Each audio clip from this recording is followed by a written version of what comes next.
Despite his disdain for anything from the West, Robert Mugabe was forced to adopt the US dollar in the wake of record-breaking inflation, which wiped out the value of and confidence in the Zimbabwe dollar.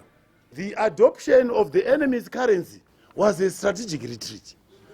You know, the enemy wouldn't devalue his own currency, isn't it? So, and it has served us well.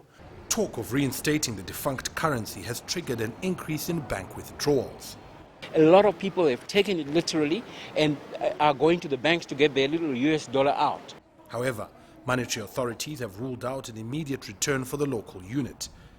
The central bank issued a statement earlier this week saying, "The multi-currency regime will be with us for the foreseeable future, and in any case, when the time comes, the local currency will circulate alongside other existing currencies, with people exercising their choice of currency to hold." In the meantime, ZANU-PF needs to attract fresh capital for a market that has been battling liquidity problems as the economy slowed and the country went into election mode. Fundamentally, this economy needs money. The activity, the projects, the ideas are already here. I mean, for the last 4 years, we've been planning what do we do after the elections. So there's no shortage of what to do.